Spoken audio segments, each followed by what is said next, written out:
unedited Tommyinnit's video to understand how it works. Also, most people who watch my channel for the first time find it really annoying. So if you could drop it. Okay, but seriously. Hey there, let's unedit Tommyinnit's video. And a little disclaimer, I guess, to unedit Tommy's video, I'm using DaVinci Resolve because I don't have enough money for Premiere Pro. I'm not that cool. So yeah, if you're on a budget like me, I think you should just get it. It's free, it's dope, it's cool. Okay, so editing. Tommyinnit's editing, I divide it into eras. By eras, I mean how his subtitles changed, how his intros changed, and all of that stuff. And after doing some research, I found out that Tommy had about 10 editors. Of course, I don't actually know who attributed to these ideas, like what font to use, but all I can say that when new editors came, some stuff changed. And by the way, when I will be referring to people who edited the video, I'll be saying they, because if I only say Tommy, then what about the other editors who make these videos? So yeah, I'll be saying they. I just think it's nicer. First of all, let's discuss fonts. Right now they're using Dossie's font, and I'm gonna show you how to download it. Just type in Tommyinnit font, go to the first link, scroll down and find this download button, scroll down again, select this style, then click download all. Now go to your download files on your PC, and here you will see this file. Click it. Then there's going to be this weird file thing, and this window will pop up, and go to install, and that's it. That's literally it. Now this is how you use it. Put in your footage, then go to effects library, go to titles and use text plus. You can use text, but I just usually use text plus. Go to inspector and you will open this window. Here you can type in the thing you want to say. Now in fonts, find Dossie's. And as we remember, he has this sort of outline of the letters. So in the inspector, go to this paintbrush thing that says shading and select element, press this second thing, enable, and pick a color. Usually Tommy for himself, he uses black, but that's completely your choice. Now just go to thickness and raise it up a bit. And Tommy has a third layer. It's sort of like a shade. So go back to select elements and select the third layer. Click enable. Editor me here. Here's the actual thing you need to do. I spent like 20 minutes figuring it out, but this is what you do. And if you do that, you should end up with this thing. It sort of looks like the original. Now the finishing touches, go to video, make it smaller, and using this, make it go down. So yeah, now you have this subtitle. And when Tommy is playing with other people, he will make this same subtitle but with other colors, and that's pretty easy to make. Just copy and paste the subtitle that you made, raise it up a bit, and back to this thing, just pick another color. Also, sometimes in the videos, the editors would talk. Like in this video when Larry talked to Wilbur. Have a little chat with me, ready? Hey Larry, how you doing, man? You know what I did to Larry? I think me and you are going to be friends. I think me and you are going to get on well, you know? What do you think?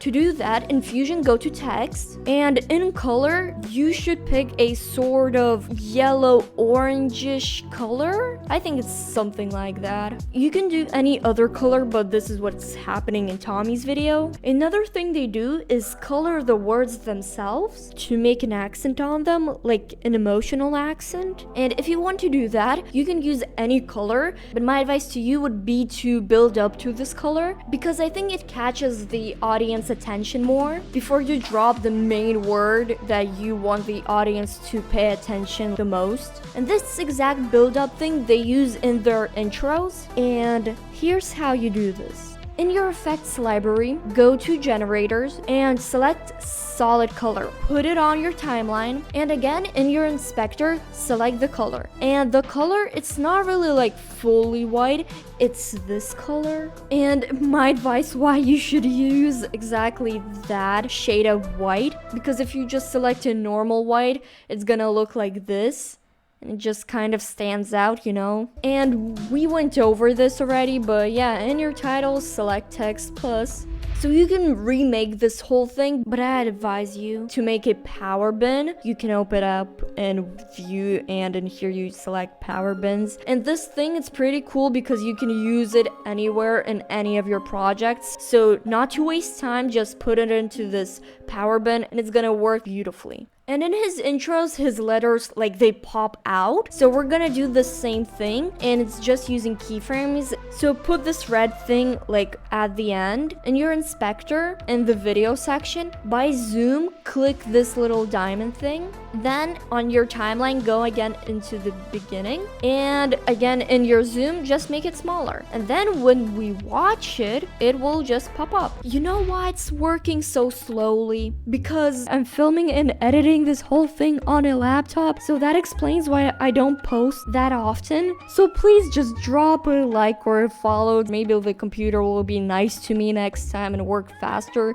because boys, just look at these keyframes per second. It's really bad. Help. Now let's talk about music. Music is one of the most important things. Music helps you form the emotion you want your audience to feel. Like in this example.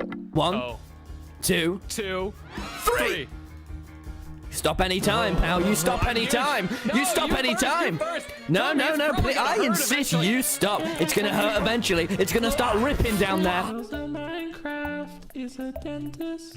I'm a dentist?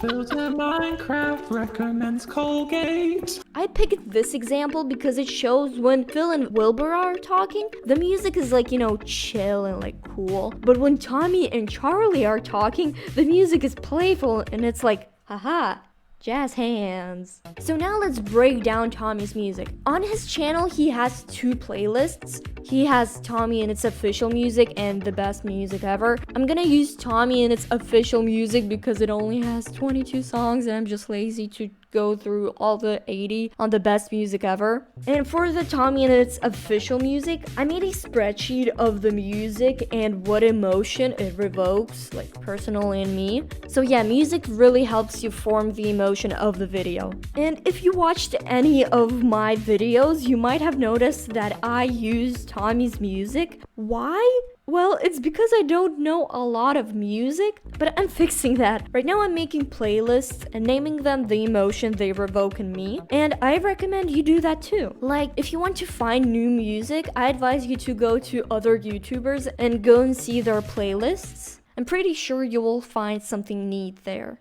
Now let's finish this off by talking about thumbnails. An important thing about Tommy's thumbnails is that they're really open.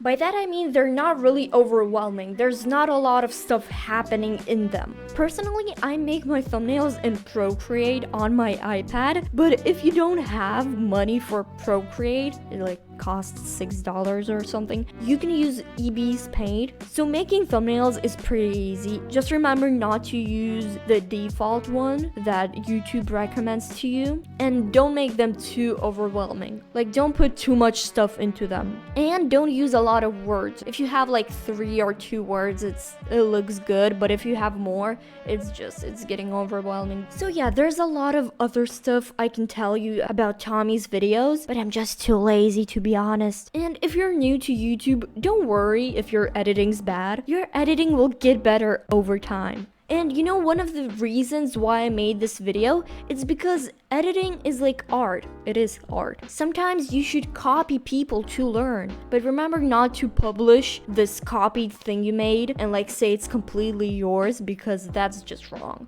So yeah, I have nothing else to say. I guess bye.